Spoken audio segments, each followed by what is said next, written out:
What actually creates wealth? If I told you that someone earning 2 million naira a month could be less wealthy than someone earning 500,000 naira, would you believe me? Because here's the uncomfortable truth. A high income doesn't automatically make you wealthy. So what actually does? We've been taught to think that the path to wealth is simple. Get a better job, earn more money, buy better things. But income is only the beginning. If every increase in income is immediately consumed by higher expenses, your wealth may barely change. Income is important. In fact, it's the fuel that powers your wealth building system. But fuel isn't the destination. What matters is what you do with the income after it arrives. The first thing wealth requires is a surplus. That's the money left after you've covered your necessary expenses. If you earn 500,000 naira and spend 490,000 naira, you have very little capital available to build wealth. But if you earn 500,000 naira and consistently create a 100,000 naira surplus, now you have something to work with. And this is where the conversation changes. Your surplus can become capital.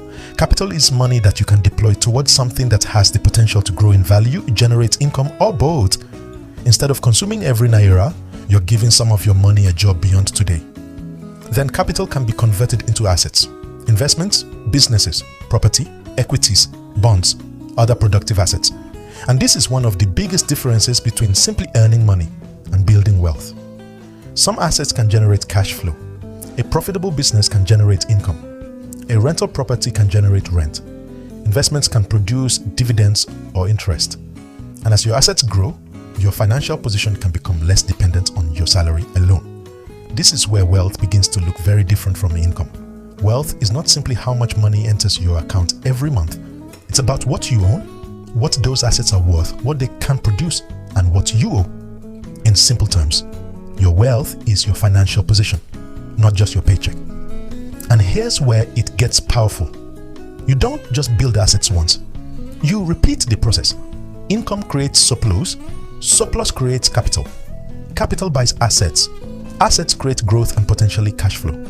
And that cash flow can be reinvested into more assets. The cycle continues.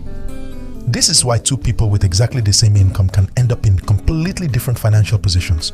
One person increases consumption every time income increases. The other increases their ability to acquire productive assets. Same income, very different outcomes. Imagine two people both earn 1 million naira a month. Person A spends 950,000 naira and saves 50,000 naira. Person B controls their lifestyle, creates a 250,000 naira surplus, and consistently deploys part of that surplus into productive assets. Neither person is necessarily doing everything perfectly, but over time, their financial positions can become dramatically different. So the goal isn't simply, how can I earn more money? That's an important question. But a better question is, how can I turn more of my income into productive capital? Because that's how income starts becoming wealth. Don't confuse a high income with wealth. Income gives you capacity. Surplus gives you capital. Assets give you ownership. Cash flow gives you options. And over time, the combination can create wealth. The question isn't whether you make enough money to become wealthy. The question is, what happens to the money you make? Because wealth isn't created by simply earning money.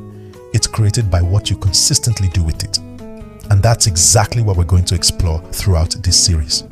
Welcome to the next chapter, from financial stability to wealth creation.